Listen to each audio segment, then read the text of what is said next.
오늘 제목을 같이 한번 하시겠습니다. 시작. 예수 그리스도의 나라. 누구 나라? 여기가 지금 이제 7장부터는 6장까지는 역사로 되어 있습니다. 다니엘이 겪었던 역사. 7장부터 12장은 예언과 환상으로 이루어져 있거든요.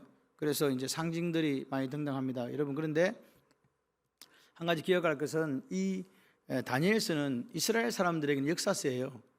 역사를 기록한 역사서고, 우리들은 예언서라고 이야기를 합니다만은 그런 차이가 조금 있다는 걸 기억하시기를 바라요. 그래서 사람들은요, 이 상징적인 언어가 될 때 그게 뭐냐고 막 거기에 집중을 해요.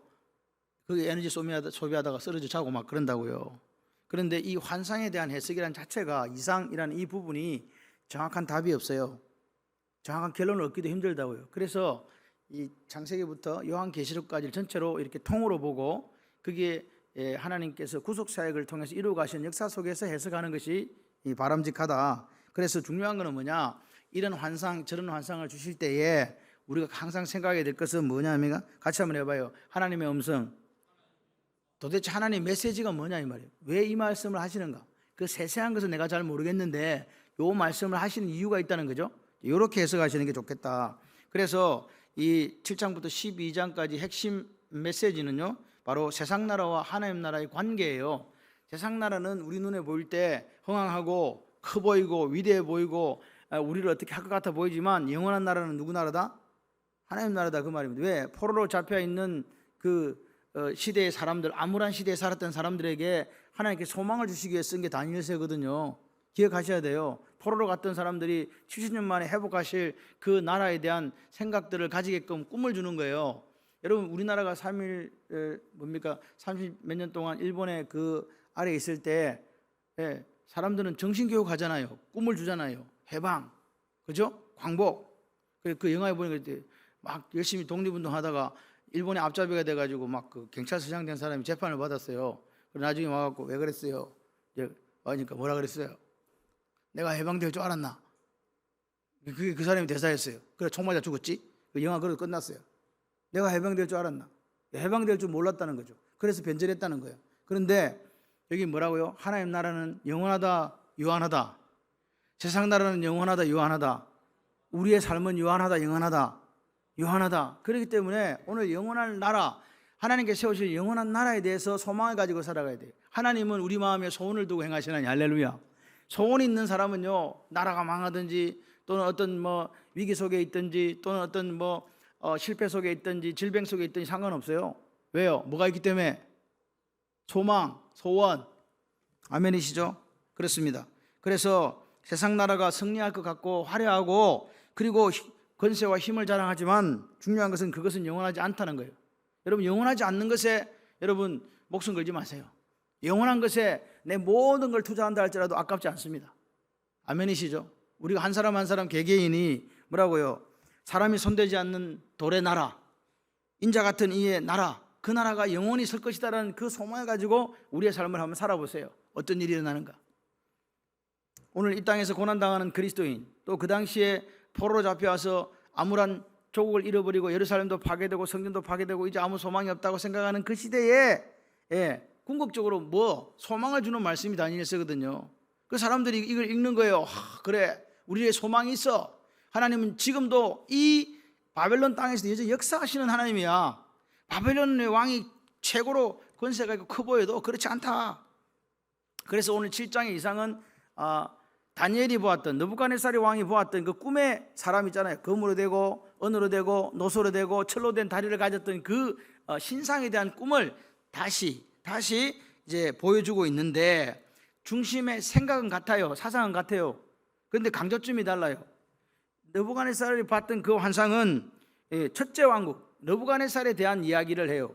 바벨론에 대한 이야기가 주로 나오는 거죠. 그런데 오늘 7장에서는 바벨론에 대한 이야기가 아니고 제일 뒤에 네 번째 나오는 보면은 그 무섭고 놀랍고 매우 강하고 쇠로 된 큰 이가 있는 이 짐승, 요 짐승에 관한 이야기와 작은 뿔에 대한 이야기, 즉 그리스도에 대한 이야기가 강조되어 있다. 이해되시죠? 앞에 거는 느부갓네살의 나라에 대한 이야기였는데 이 7장으로 넘어오면서 느부갓네살의 나라가 아니고 그 나라들을 보여주면서 이제는 앞으로 올 적그리스도, 그리고 네 번째 나라에 대한 이야기를 우리에게 보여주고 있다.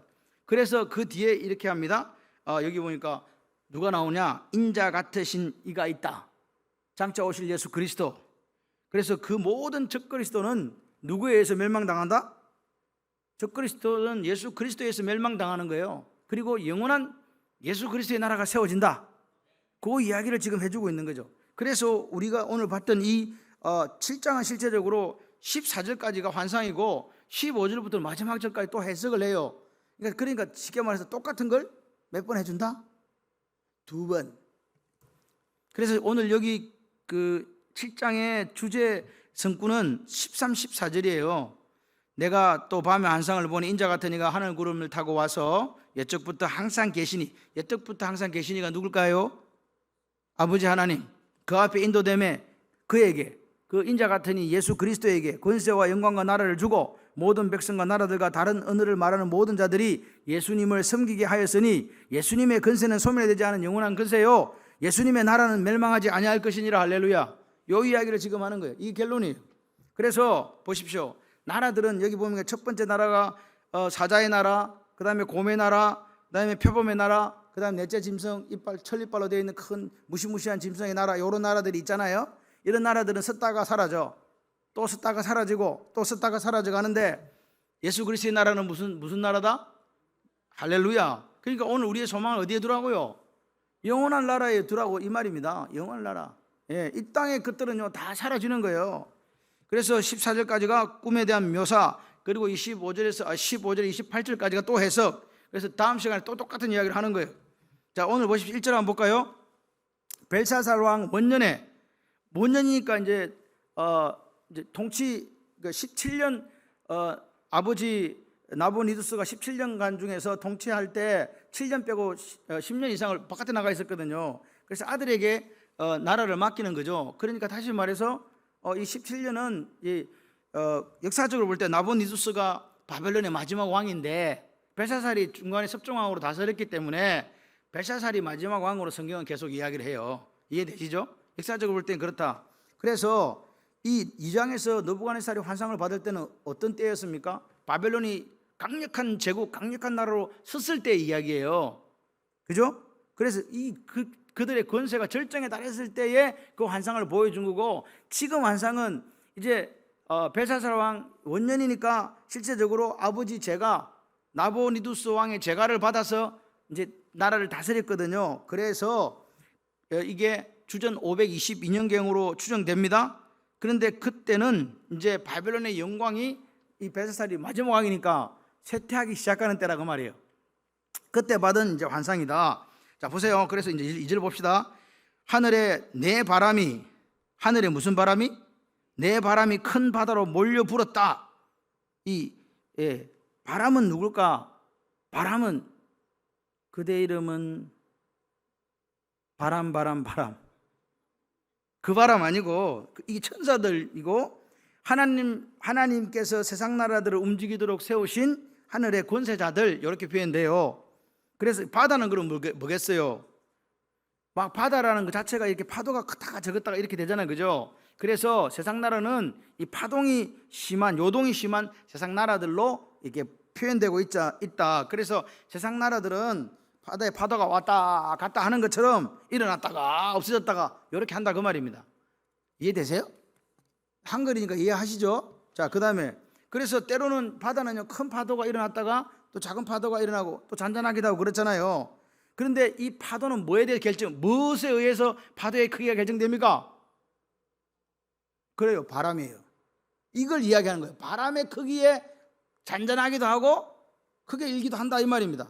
다시 말해서 세상 나라가 그들이 태동하고 멸망하고 막 그렇게 힘이 있는 것처럼 보여도 실상은 누가 움직이신다? 하나님이 움직이신다는 걸 보여주는 거예요. 하나님의 섭리대로 간다, 이 말이에요. 미국이 또 어떤 나라가 강대한 것 같아도 하나님의 섭리 속에서 움직이고 있다. 그리고 여기 짐승, 큰 짐승 넷은 세상 왕들이에요. 왕을 왜 짐승으로 했을까요? 왜 왕들을 짐승으로 표현했을까요? 짐승이라고 하는 게 동물, 반려견 이런 게 아니잖아요. 짐승, 비스트라고 하는 거는요 잔인무도하고 욕심이 많았다, 탐욕스럽다는 것을 표현해 주기 위해서 짐승으로 표현한 거예요. 자, 그래서 독수리 날개 가진 사자, 사자인데 무슨 날개? 첫 번째가 사자야. 사자나라. 독수리 날개 가졌어요. 사자만 해도 무서워 죽겠는데 산천초목 뜨는데, 독수리는요 새들의 왕이잖아요. 날카로운 이빨, 이거 뭐야? 발톱? 그다음에 눈 있잖아요. 눈, 예리한 눈.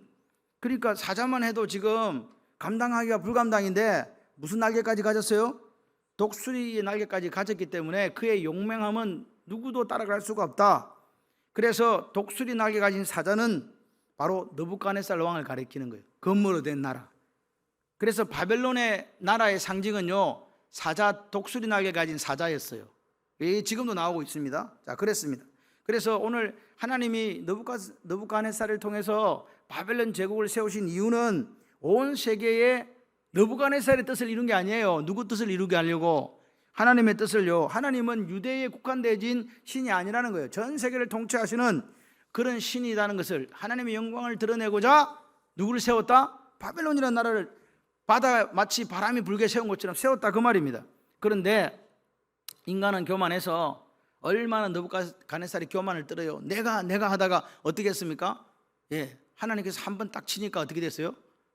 수광병에 걸려가지고 미쳐가지고 어떻게 됩니까? 한 마리 짐승이 되잖아요. 그리고 그가 하늘의 하나님을 바라보았을 때 제정신으로 돌아왔다. 성경은 그렇게 이야기합니다. 그러니까 오늘 보십시오. 바벨론 제국은 동물같이 잔인하고 강포한 모습으로 출발했지만 하나님께서 7년 동안 7대를 지나면서 그 미쳐버린 느부갓네살 왕을 고쳐줌으로써 이 느부갓네살 왕이 누구를 인정해요? 여호와 하나님을 인정해요. 그럼으로써 그 나라가 그렇게 바뀌어가는 것을 보여주고 있습니다. 그러니까 거기서 성경 구절에 이런 말이 있었잖아요. 지극히 높으신 하나님께서 다니엘의 입을 통해 뭐라 그럽니까? 인간 나라를 다스리시며 자기 뜻대로 누구에게든지 주시는 분이라는 걸 깨달았으면 좋겠어요 라는 말이 있어요. 하나님의 주권, 하나님의 역사에 따라, 하나님의 섭리에 따라서 나라들이 만들어지기도 하고 없어지기도 한다, 그 이야기입니다. 그리고 보십시오. 이 세상 왕들은 특징이 뭐냐니까 끊임없이 높아지기를 원하고, 그리고 자신의 그 영화가 영원할 것이라고 생각한다는 거예요. 그 우리도 마찬가지 아닙니까? 생각하는 거예요. 착각하지 마라. 두 번째 나라, 탐욕스러운 곰입니다. 5절 보니까 곰은 여러분 뭐가 생각나요? 곰 밀은 곰탱이. 그러니까 힘은 좋은데 사자보다 움직임이 빨라요, 느려요. 그래서 사자에 비해서는 능력이라든지 지혜라든지 용모가 떨어진다. 그래서 곰이요. 그래서 근데 곰이 특징이 뭐냐? 곰은요 사실 미련한 게 아니에요. 곰이 얼마나 잘 달리는데 사자보다 좀 미련해. 곰은 포기하지 않아요. 두 번째는 식욕이 타의 추종을 불허해요. 그러니까 여기 본문에 보십시오. 곰이 이게 먹을 것을 입에 가득 채웠는데 그것만 먹으면 또 먹으려고 하는 거죠. 그래서 이 곰의 나라는 메데와 바사, 페르시아 왕국을 이야기해요. 이 페르시아가 여러분 그 300이라는 영화 있었죠? 있었어요. 여러분은 그 기도와 말씀에 전무하시기 때문에 모르지만 그런 영화 있었거든. 이게 이제 누구냐? 우리가 잘 알고 있는 에스더 왕비의 남편하고 싸우는 그게 그 전쟁이 아수에르가 싸웠던 전쟁이에요. 그 스파르타하고 점령하게. 그런데 이 페르시아의 사람들은 제가 볼 때 약간 머리가 나빴던지 그건 잘 모르겠는데 이 사람들은요 중국 사람도 아닌데 인해 전술을 써요. 그 조그마한 나라 하나 먹으려고 몇 만이 온지 아세요? 그때 100만이 동원돼. 100만의 군대가요. 그러니까 이 사람들은 1000명의 군인이 있으면 2만 명을 보내. 원래 몇 명만 보내면 되는데 한 3배만 돼도 되거든요. 많아봤자. 그 무슨 말이, 이 사람들은 밀은 곰탱이라 그 말이에요. 그런데 욕심이 많아가지고 입에 물고 있는 그것보다 더 먹으려고 했다는 말은 실제적으로는 바벨론보다 이 페르시아 제국이 훨씬 더 넓었다네요. 그러니까 먹는 데에 있어서는 끝장을 보는 거야. 자꾸 먹어. 그런데 뭐 이렇게 좀 미련하니까 인해 전술로 확 가서 그냥, 이해되십니까? 이게 페르시아라는 나라 이야기예요. 그래서 이빨 사이에 갈빗대 3개, 이게 뭐냐? 이거 갖고 또 밤새고 날새고 해를 새는 사람들이 있어요. 그 갈빗대가 누구냐고. 갈빗대가 뭘까? 그래서 이걸 메데아 바사에 의해서 정복되어진 바벨론, 루디아, 애굽이라고 말하는 사람도 있어요. 갈빗대 세대가. 갈빗대 세대면 원래 갈비탕에 2대만 주는데 좋은 주인을 만나면 3대를 줘요. 이런 이야기 아닙니다, 이거. 그래서 어떤 사람이 갈비 세대가 고레스 왕, 다리오 왕 또는 석세스라고 이야기하기도 해요. 그리고 또 어떤 사람, 지금 신학자들 이야기입니다. 어떤 사람은요, 갈비 한 대로 만족을 못해요. 그래서 갈비대 한 대는 안 되고 더 많이 먹고 싶어 하는 그 탐욕스러움을 나타낸다. 지금 3가지 말씀드렸어요. 답이 있다 없다? 모르겠다. 모른다. 중요한 사실은 곰의 모습은 이 정복욕으로 가득 찬 그런 메데아 바사의 특징을 잘 나타내고 있다는 거예요. 그 나라의 특징을. 그래서 입에 먹을 것이 하반절에 보니까 가득 물렸는데 그것에게 말하는 자들이 있다. 곰한테 말하는 자들이 일어나서 많은 고기를 먹으라. 지금 물고 막 있는데 물고 뜯고 하고 있는데 또 먹으라고. 누구로부터? 말하는 자로부터. 그러니까 메데아 바사 끊임없이 나라를 정복해 가고 있는 모습을 보여줘요. 바벨론 제국의 2배가 되는 정도 영토를 가졌다고 합니다. 그래서 명령이 말하는 자에 임했다는 말은요, 이건 무슨 말이냐? 같이 해봐요. 하나님의 주권. 하나님의 주권적인 뜻 아래에서 이루어진 거다. 다시 말해서 페르시아가 바벨론보다 2배 영토를 가지고 그렇게 정복해 나간 그조차도 하나님의 뭐라고요? 간섭하에 있었다. 친히 주관하신다. 자, 3번째, 등에 날개 넷이 있는 표범. 표범이 빨라요, 느려요? 근데 날개가 몇 개?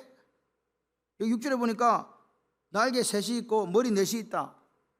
이 표범이 지금 어느 정도냐? 너무 빨라.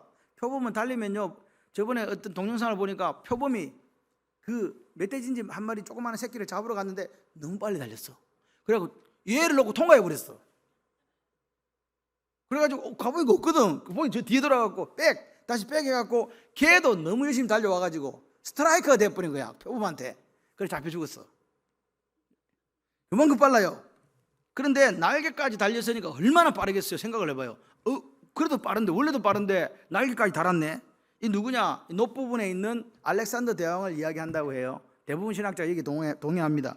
이 알렉산더는 여러분 잘 아시다시피 20세에 약관 20세에 세계 정복을 시작해서 30대 초반에 온 나라를 다 평정해 버렸어요.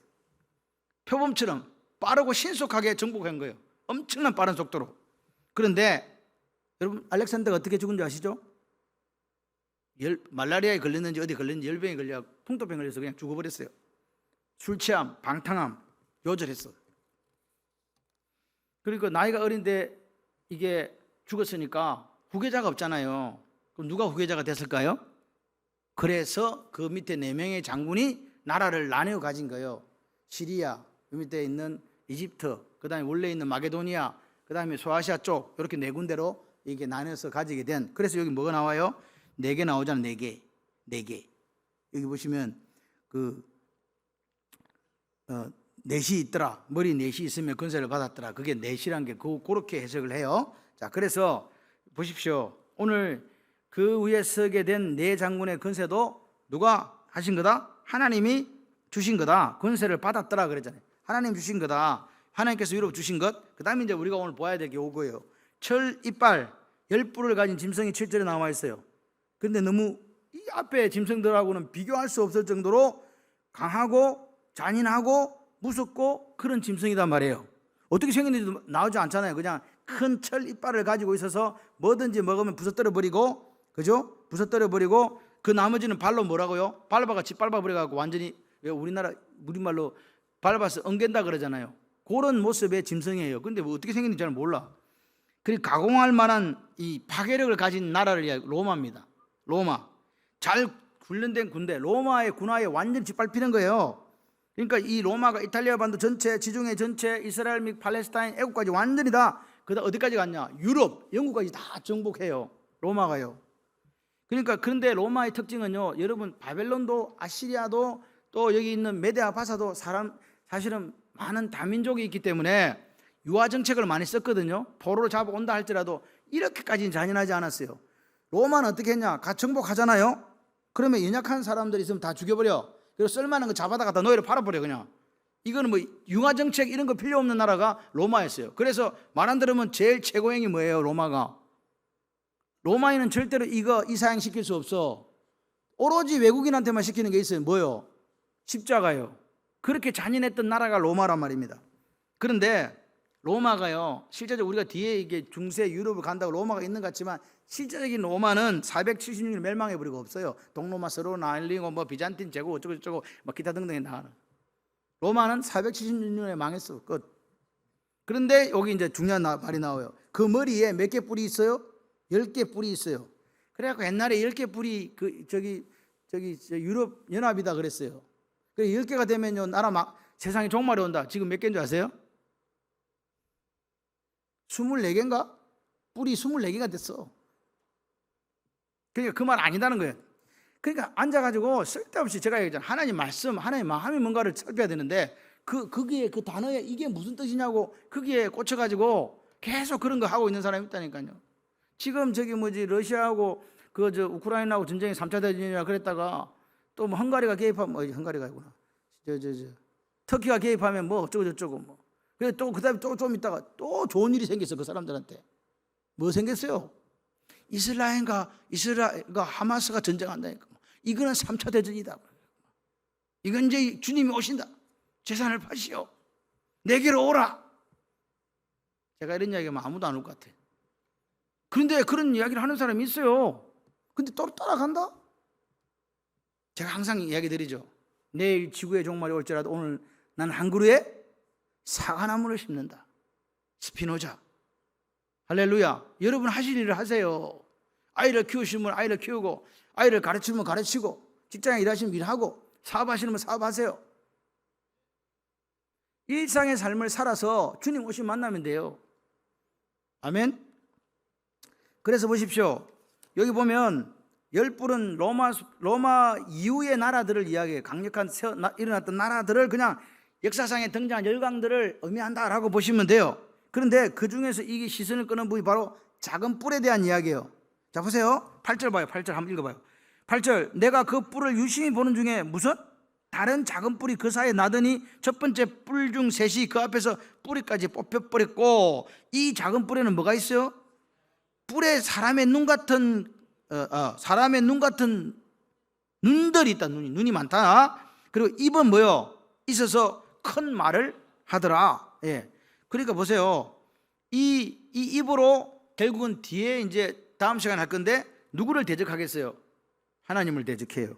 입은 뭘 해요? 참남한 말을 한다 그래요. 하나님을 모독하는 말을 한다는 거죠. 누가? 이 뿔이 났는데 입이 있어, 눈도 있어. 그래가지고 말을 하는 거예요. 그래서 이 작은 뿔은 적그리스도를 상징해요. 뭘 상징한다고요? 적그리스도. 그래요. 이 입을 가지고 하나님을 모독하고 참남한 말을 하고, 그리고 성도들을 괴롭히고 때와 법을 바꾸려고 하는 그런 시도들을 25절에 나옵니다. 그렇게 한다고요. 그런데 이 성도들을 괴롭히는데 어떻게 괴롭힌다? 한때 두때 반때 뭐 이거는 또 뭐 7년 대환란 중에 후반기에 3년 반입니다. 뭐 이렇게 이야기합니다. 이런 쪽에는 너무 신경 쓰지 마세요.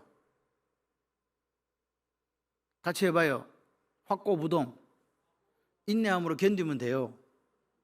예? 할렐루야. 그냥 그런 일들이 생기면 하나님, 제가 온전히 하나님 말씀 붙잡고 살 수 있게 해주세요 라는 기도가 필요해요. 자, 그리고 이렇게 하는 목적이 뭐냐? 한때 두때 반때를 두고 괴롭히는 목적이 뭐냐? 우리한테 뭐 주려고? 두려움 주려고. 여러분, 두려우면 지는 거예요. 들어보세요. 두려우면 지는 거다. 여러분에게 질병이 오고 실패하고 관계에 깨지고 어쩌고저쩌고 해도 안 죽어요. 뭐 때문에 죽는다고? 두려워서 죽는 거예요. 죽지 마세요. 오늘 제가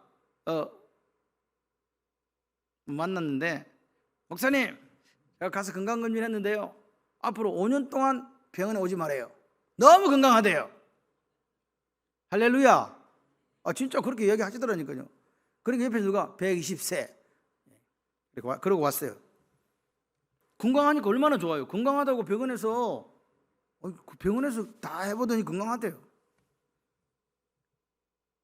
아무도 아멘을 안 해주시는 거 보니까 내가 그런 일을 당하면 아멘을 받아 마땅하지만 다른 사람이 그런 일을 당하면 아멘을 못 해주는 거 아니시죠? 자 보세요. 두려움을 심어가지고 진리신 예수를 떠나게 하려고 이렇게 하는 거예요. 그리고 보십시오. 그의 통치와 다스림은 어때요? 잔인하고 무서워서 사람의 힘으로는 그 작은 뿔을 제거할 수가 없어요. 그래서 하나님께 친히 역사하시는 거예요.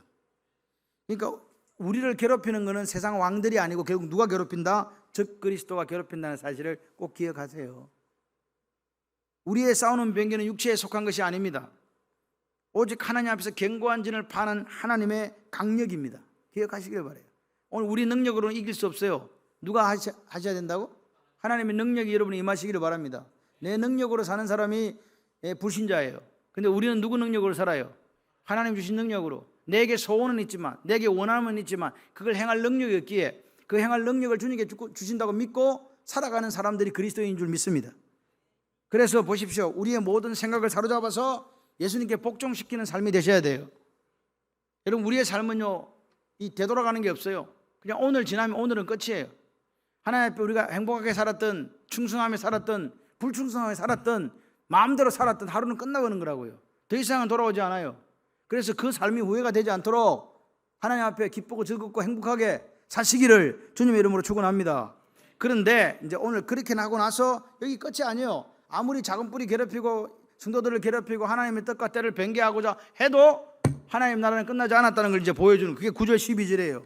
세상 나라들과 대저제는 무슨 나라 있다? 인자 같은 이의 나라가 있다. 인자 같은 이가 누구예요? 예수님. 예수님이 당신 스스로를 뭐라 그랬어요? 나는 인자다 그러거든. 인자. 그래서 9절 한번 보세요. 항상 계시니가 있고 인자가 나와요. 내가 보니 왕자가 너희고 옛적부터 항상 계시니가 자정하시는데 그 옷의 희기는 눈 같고 그 머리털은 깨끗한 양의 털 같다.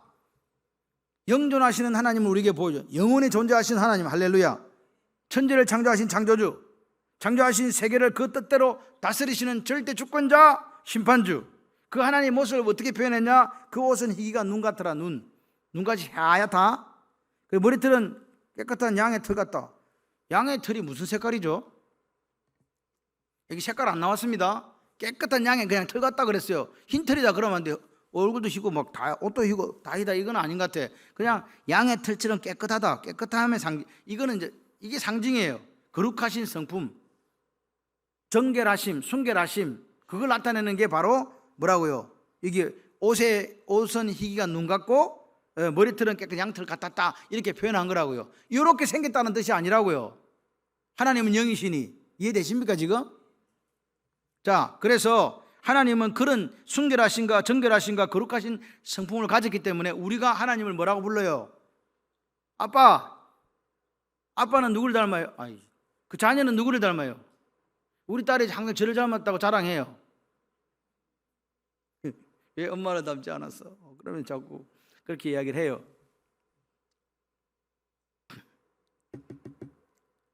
자녀는 누구를 닮다고요? 아버지, 부모님을 닮고 싶어 해요. 그러니까 하나님은 우리가 어떻게 살기를 원하실까요? 하나님을 닮아 살기를 원하시잖아요. 그 하나님의 성품이 거룩하심이요, 그 하나님의 그 품성이 정결하심이에요, 그 하나님의 그 품성이 성결하심이요, 순결하심이에요. 그럼 우리도 그렇게 살아야 되지 않겠어요? 아멘. 아버지를 닮아가는 삶이 되시기를 주님의 이름으로 축원합니다. 정결하고 거룩한 삶을 살기를 원해요. 그게 아버지 뜻이에요. 제일 중요한 건 아버지 뜻이라니까요. 내가 이렇게 사는 게 아버지가 뜻하시는 바의 삶인가? 그걸 점검했으면 좋겠습니다. 그러면서 하나님 보좌의 모습을 우리에게 보여주는 게 9절 10절이에요. 그 보좌는 불꽃이고 그 바퀴는 타오르는 불이고 불이 강처럼 흘러 그 앞에 나온다. 이렇게 서가지고 살 사람 있겠습니까? 다 불이야. 그냥 불로 표현되고 있거든요. 그를 섬기는 자는 천천히고 그 앞에 모셔 선 자는 몇 명? 만만이고, 만 곱하기 만인가? 만만이에요. 만만.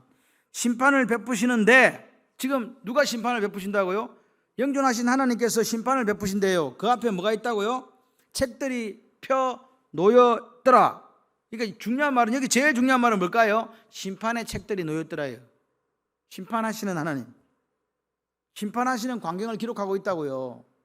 여러분, 우리의 삶은 반드시 뭐가 있다는 거예요? 심판이 있다는 거예요. 책들이 놓여 있다니까요. 오늘 각 사람의 행위대로 내가 갚아주리라. 여러분, 이 행위라는 것은 내가 행위로 구원받겠다는 뜻이 아니라 내가 하나님의 자녀가 되었고 예수 그리스도의 피 묻은 십자가 그 피로 속량 대속받았으니까 이제는 내가 내 것이 아니라 예수 그리스도의 것이 되어서 그분의 뜻을 이루어드리는 삶이 행위라고요. 그거 보겠다는 거예요. 너 거듭났지, 너 구원받았지, 너 중생했지, 그러고 나서 어떻게 살았어? 라고 물어보실 것이고, 안 믿는 사람은 안 믿는 대로 살았던 것을 보시게 될 거라 그 말입니다. 11, 12절은 보세요. 그때 내가 작은 뿔이 말하는 큰 소리 말미암아 주목하여 보는 사이에 짐승이 죽임을 당하고 그의 시체가 상한 되어 타오르는 불에 던져졌다. 지옥은 항상 뭘로 표현돼요? 불. 그렇죠? 그리고 남은 짐승들은 그 권세를 빼앗겼으나 생명은 보존되어 정한 시기를 이르기를 기다리게 되었더라. 그리고 보십시오. 작은 뿔은 세상의 모든 왕보다 더 큰 권세를 가졌고 아무도 그의 힘을 제어할 수 있는 사람이 없었잖아요. 이 막강한 권세를 가지고 적그리스도가 세상 임금들을 조종하고 하나님을 대적하고 성도들을 핍박한단 말이에요. 그러니까 성도들로서 핍박당하는 건 당연한 거예요. 안 핍박당한다면 누구 편이요? 이 말세에 우리가 예수 그리스도를 믿는 믿음 말미암아 핍박당하는 게 당연하다고 여기셔야 돼요. 오늘 세상 모든 사람은 이 작은 뿔의 권세에 눌려서 일방적으로 당할 수밖에 없는데, 그러나 여기 보니까 그때에 그래요. 그때 11절 그때가 되면 이 짐승도 심판받는다. 그때는 하나님의 공의로운 심판의 때, 예수 그리스도께서 다시 오시는 그때, 하나님의 심판 때가 되면 작은 뿔도 여지없이 죽임 당한다. 그 시체가 상한 바 되어 붙는 불에 던진 바 된다. 오늘날 적그리스도들이 무서운 세력으로 하나님을 대적하고 성도들을 무너뜨린다는 사실을 기억하시기를 바라요. 그런데 하나님의 공의로운 심판 때가 되면 다 죽임 당하고 불에 붙는 그곳으로 던져진다. 아멘.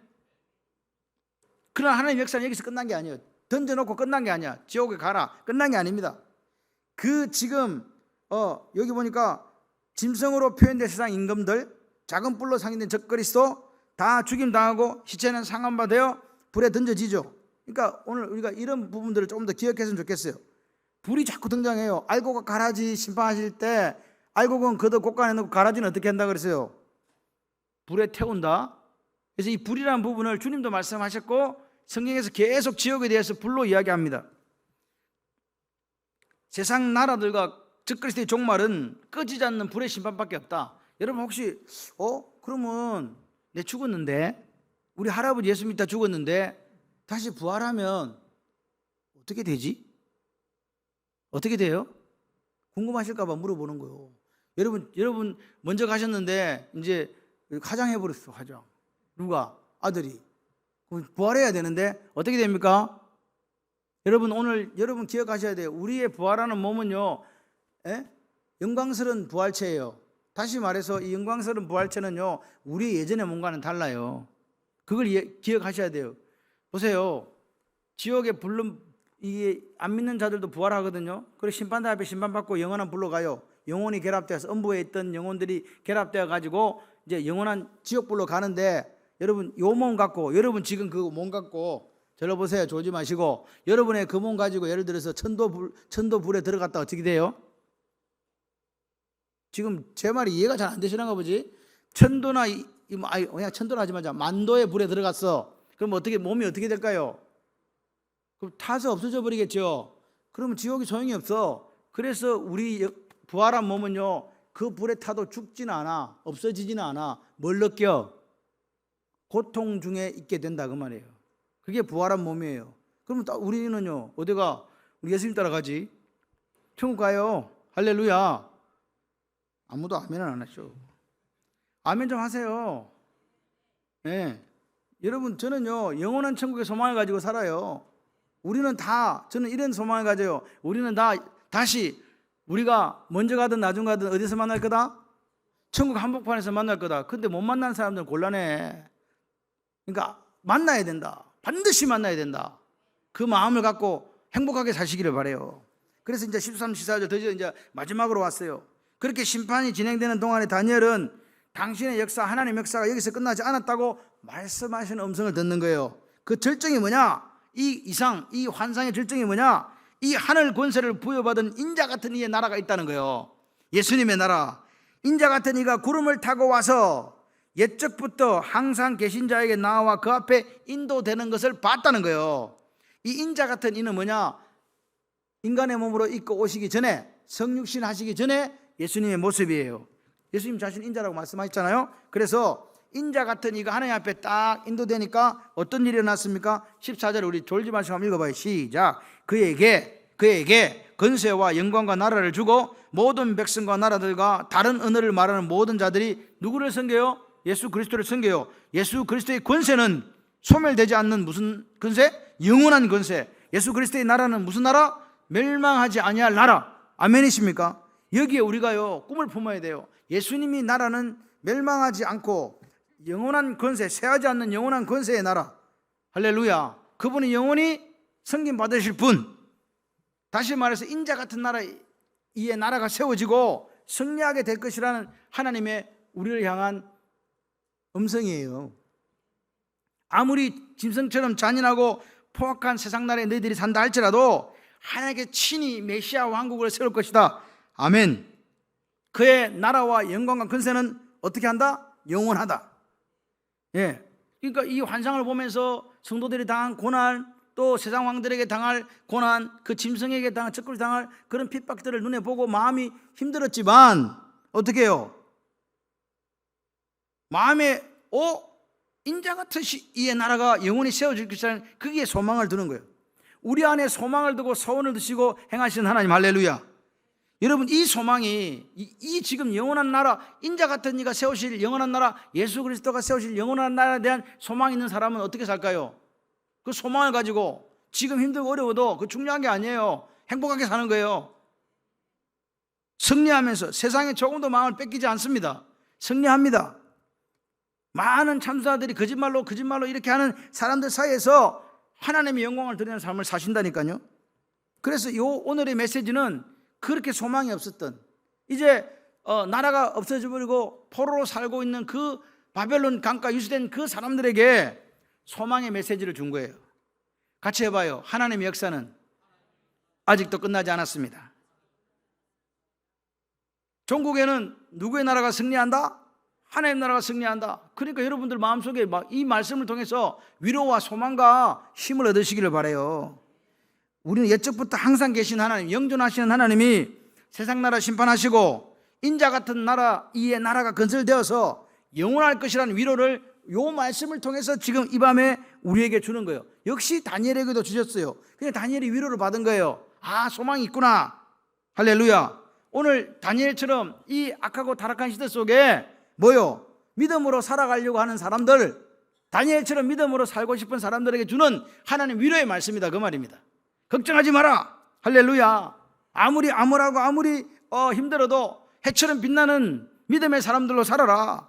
세상이 아무리 너희들을 핍박하고 억압하고 무너뜨린다 할지라도 이 나라는 영원하지 않다. 우리의 주권자는 하나님 한 분밖에 안 계시다. 그 하나님께서 당신의 아들을 통하여 쇠하지 않는 영원한 나라를 세울 것이다. 그 소망이 있는 사람들은 이 땅의 것에 눈두지 않는다. 하늘 소망 가지고 하나님 영광을 드러내는 삶을 살 수밖에 없다라고 말씀하십니다. 여러분, 이 밤에 한번 우리가 결단했으면 좋겠어요. 쇠하지 않는 나라, 영원한 권세, 모든 사람들이 무릎을 꿇는 그 예수 그리스도가 우리의 주님이세요. 우리의 구주세요. 그래서 우리는 그분을 믿고 어떻게 하자고요? 위로받고 다시 힘을 내고 다시 소망을 가지고 소원을 두고 행하시는 하나님을 따라서 이 악하고 타락한 시대 속에 승리하시는 예수 그리스도의 사람들이 다 되시기를 주님의 이름으로 축원합니다.